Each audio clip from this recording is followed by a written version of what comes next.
दोस्तों, वैसे तो आप बहुत सारे बिज़नेस घर से शुरू कर सकते हैं और मैंने आपके साथ बहुत सारे बिज़नेस आइडियाज़ शेयर भी किए हैं। वो वीडियोस आप देख सकते हैं मेरे चैनल पर जाके। लेकिन आज मैं जो तरीका लाई हूँ वो बहुत सारे लोग कर रहे हैं और आजकल इसकी बहुत ज़्यादा डिमांड भी है। तो मैंने सोचा आपके साथ इस बिज़नेस के बारे में ज़रूर शेयर करूं कि ये बिज़नेस प्लान क्या है और आपको इस व्यापार को कैसे करना चाहिए। तो आज मैं आपके लिए लाई हूँ शुष्क सब्जियों का व्यापार कैसे करें, यानी कि डिहाइड्रेटेड वेजिटेबल्स बिजनेस प्लान। तो आजकल बहुत सारी चीज़ें ऐसी हैं, यानी कि वेजिटेबल्स ऐसी हैं जिसको आपको सुखाकर पाउडर बनाकर हम यूज़ कर सकते हैं और उसी का ये व्यापार है। जो ऑफिस गोइंग लोग हैं या फिर ऑफिस जाते हैं या बहुत ज़्यादा बिजी रहते हैं, उनके लिए जो डिहाइड्रेटेड वेजिटेबल्स होती हैं उन्हें यूज़ करना बहुत आसान हो जाता है, क्योंकि उन्हें मार्केट से सब्जी लानी नहीं पड़ती और उसके लिए एक्स्ट्रा टाइम नहीं निकालना पड़ता। तो चलिए जान लेते हैं क्या है ये बिज़नेस और आप कैसे इसका व्यापार कर सकते हैं घर बैठे। डिहाइड्रेटेड वेजिटेबल का व्यापार को सूखी सब्जियां भी कह सकते हैं। जैसा कि हम सब अच्छी तरह से जानते हैं कि सब्जियां विशेष मौसम पर आधारित होती हैं। अलग अलग मौसम में अलग अलग सब्जियां होती हैं, लेकिन आमतौर पर बरसात में विभिन्न सब्जियों का उत्पादन बड़ी मात्रा में किया जाता है। अधिकतर सब्जियां जल्दी खराब होने वाली होती हैं, इसलिए ऑफ सीज़न में ये कम मिलती हैं या फिर मिलती ही नहीं हैं। इसी समस्या को हल करने के लिए डिहाइड्रेटेड तकनीक को अपनाया जाता है। कहने का आशय ये है कि ऑफ सीजन में भी सब्जियों की उपलब्धता बनाए रखने के लिए निर्जलीकरण तकनीक को अपनाया जाता है। इस पद्धति में सब्जियों को निर्जलित अर्थात सुखाया जाता है, जिससे उन्हें लंबे समय के लिए संरक्षित किया जा सकता है। निर्जलित सब्जियों का बिजनेस कर रहा उद्यमी भी लोकप्रिय सब्जियों को ऑफ सीजन में बेचकर अच्छे लाभ की प्राप्ति कर सकता है।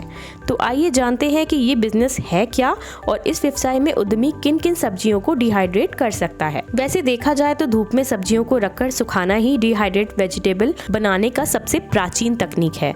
यही कारण है कि आज के समय में ये तकनीक और प्रचलित और सत्यापित हो गई है। कुछ ऐसी सब्जियां जिनमें गाजर, हरी मटर, फूल गोभी, पालक इत्यादि ऐसी हैं जो ऑफ सीजन में अच्छे दामों में बिक जाती है। हालांकि प्याज और लहसुन के पाउडर की भी वर्ष भर अच्छी मांग रहती है, लेकिन ये उत्पाद भी वर्ष भर उपलब्ध रहते हैं। डिहाइड्रेटेड वेजिटेबल यानी कि ऐसी सब्जियां जिन्हें धूप में सुखाकर या अन्य कोई पद्धति का इस्तेमाल करके संरक्षित रखने के लिए तैयार किया जाता है, ताकि ऑफ सीजन में जब उनकी उत्पादकता ना हो तब उन्हें लाभदायक दामों में बेचा जा सके। तो अब जानते हैं कि इनकी बिक्री होने की संभावना कितनी है। भारतीय लोगों की भोजन की आदतें इस प्रकार से व्यवस्थित हैं कि अधिकांश घरों में हर दिन सब्जियां तैयार की जाती हैं। पूरे वर्ष में जलवायु परिस्थितियों और मिट्टी के प्रकारों पर आधारित कई तरह की सब्जियों की खेती की जाती है। हरी सब्जियों की यदि हम बात करें तो इन्हें पूर्व निर्धारित मौसम के अनुसार ही उगाया जाता है और पूरे वर्ष भर इनकी उपलब्धता बनाए रखनी बड़ी समस्या होती है। इसलिए यदि इन सब्जियों को डिहाइड्रेट वेजिटेबल व्यवसाय शुरू करके वर्ष भर उपलब्ध कराया जाता है तो ये उद्यमी का अच्छा लाभ प्रदान करने में सहायक हो सकती है। यद्यपि इस समस्या का हल केवल सब्जियों का निर्जलीकरण करके उन्हें संरक्षित करना ही नहीं है, बल्कि वर्तमान में ग्रीन हाउस तकनीक का इस्तेमाल करके हरी सब्जियों का उत्पादन भी पूरे वर्ष भर करने की कोशिश की जा रही है। लेकिन ग्रीन हाउस स्थापित करने में भारी निवेश की आवश्यकता पड़ती है, जो इसे कम व्यवहारिक बना देता है। यही कारण है कि डिहाइड्रेटेड वेजिटेबल टेक्निक को इससे अधिक महत्व दिया जाता है।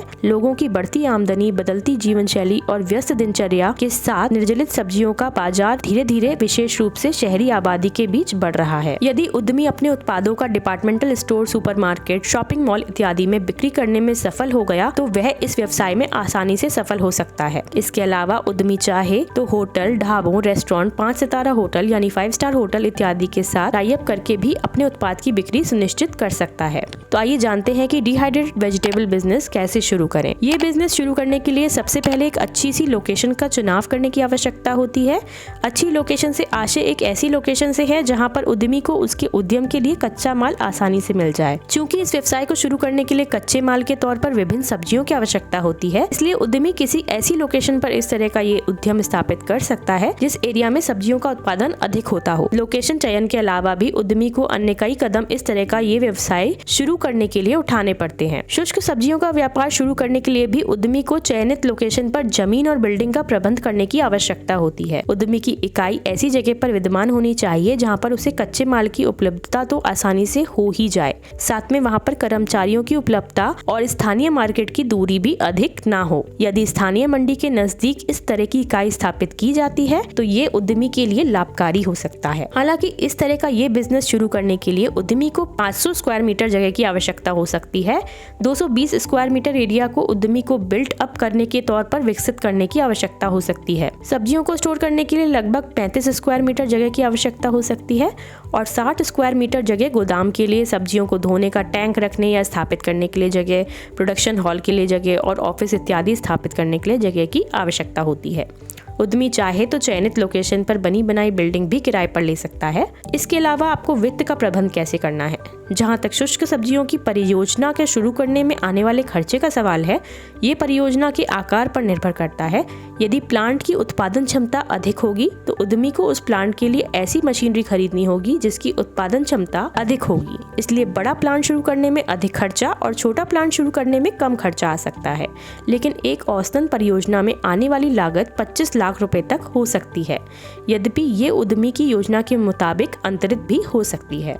इसलिए उद्यमी को चाहिए कि वह वित्त का प्रबंध करने से पहले परियोजना रिपोर्ट या फिर बिजनेस प्लान तैयार कर ले, ताकि उसे उसकी परियोजना में आने वाली अनुमानित लागत के बारे में पता चल सके और वह उसी के मुताबिक वित्त का प्रबंध कर पाए। उद्यमी को सबसे पहले किसी सब्सिडी युक्त सरकारी योजना के बारे में पता करना होगा कि कहीं उस व्यवसाय को शुरू करने के लिए कोई सब्सिडियल ऋण तो उपलब्ध नहीं है।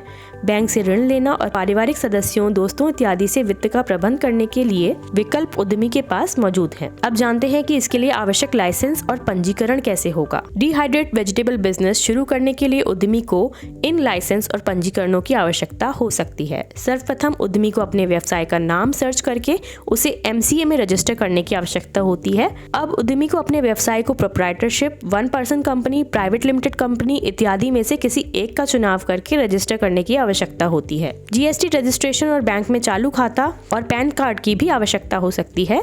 स्थानीय प्राधिकरण से ट्रेड लाइसेंस या फैक्ट्री लाइसेंस की आवश्यकता हो सकती है। फूड लाइसेंस यानी कि FSSAI लाइसेंस की भी आवश्यकता हो सकती है। उद्यमी चाहे तो अपने व्यवसाय को उद्यम रजिस्ट्रेशन भी करा सकता है। उद्यमी जितनी भी क्षमता का प्लांट स्थापित करना चाहता है, उसे उत्पादन क्षमता तक पहुंचने के लिए ताजी सब्जियों की आसान उपलब्धता बेहद जरूरी होती है। तो आइए जानते हैं कि निर्जलित सब्जियों का व्यापार शुरू करने के लिए उद्यमी को किन किन मशीनरी की आवश्यकता हो सकती है। स्लाइसर, क्यूबर इत्यादि के साथ वेजिटेबल वॉशिंग टैंक चाहिए होगा।